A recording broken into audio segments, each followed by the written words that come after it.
Bersukacitalah hai Yerusalem dan berhimpunlah kamu semua yang mencintainya. Bergembiralah dengan sukacita hai kamu yang dulu berduka cita, agar kamu bersorak-sorai dan dipuaskan dengan kelimpahan penghiburanmu. Saudara-saudari yang dikasihi dan mengasihi Tuhan, sahabat Lentera Sabda yang berbahagia, bersukacitalah menjadi awal dalam antifon pembuka pada hari Minggu ini tanggal 27 Maret 2022, di mana kita bersama dengan Gereja Semesta mulai memasuki Minggu Prapaskah yang keempat. Hari inilah hari Minggu Sukacita, hari Minggu Letare, di mana gereja semakin mendekati perayaan Paskah.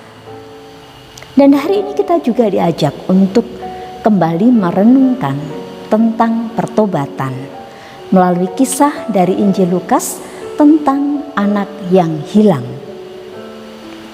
Anak bungsu yang meminta harta dari bapaknya sebagai hak dia sebagai anak, dan setelah dia menerima, dia bawa untuk hidup berfoya-foya hingga tibalah saat kelaparan tiba.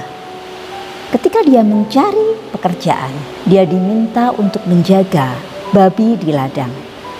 Harapannya dia akan bisa memakan pakan babi yang ada, tetapi tak seorang pun memberikan untuk dia.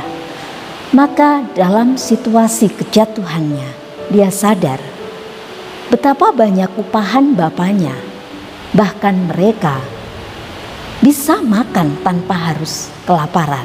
Maka dia pun tergerak untuk kembali pulang. Dia siap sekalipun harus menjadi salah satu pekerja dari bapaknya. Tetapi rupanya ketika sang bapa melihat dia pulang ke rumah, dia menyambutnya dengan penuh sukacita. Bahkan dia diberikan yang terbaik, dipulihkan untuk kembali menjadi anaknya. Namun si sulung iri hati rupanya. Dia merasa apa yang Bapa perintahkan selalu dia taati, apa yang Bapa inginkan selalu dia penuhi. Tetapi dia tidak pernah mendapatkan apa yang diterima oleh si bungsu. Tidak pernah dirayakan dengan pesta yang begitu meriah, dengan kurban sembelihan yang terbaik. Saudara-saudari yang dikasihi dan mengasihi Tuhan, Bapa bersukacita karena anaknya yang hilang telah kembali. Melalui bacaan ini kita diingatkan sebuah kepercayaan janganlah pernah kita sia-siakan atau kita salah gunakan. Karena dengan demikian kita akan semakin masuk pada jalan untuk menjauh dan semakin menjauh dari Tuhan. Banyak godaan yang akan kita hadapi yang membuat kita jatuh dalam dosa. Maka kita pun juga diajak untuk tidak iri hati seperti si sulung. Karena ketika seseorang bertobat, kita pun harusnya merasakan sukacita menerimanya karena dia kembali untuk menjadi anak-anak Allah dengan rahmat, kebebasan, sukacita dan kebahagiaan yang seharusnya memang dia terima. Si sulung seharusnya dia juga merasakan kebahagiaan karena dekat dengan bapaknya.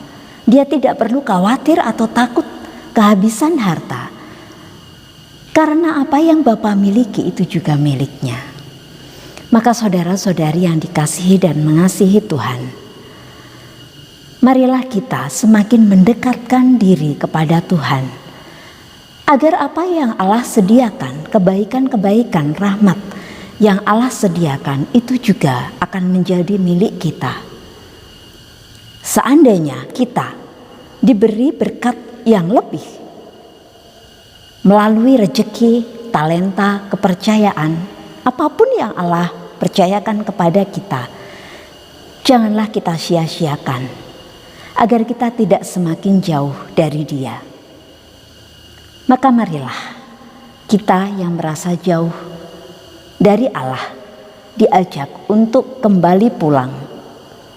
Karena disitulah kita juga akan kembali disucikan dan dilayakkan untuk menjadi anaknya. Semoga rahmat pertobatan senantiasa Tuhan anugerahkan bagi kita. Ku tidak sadar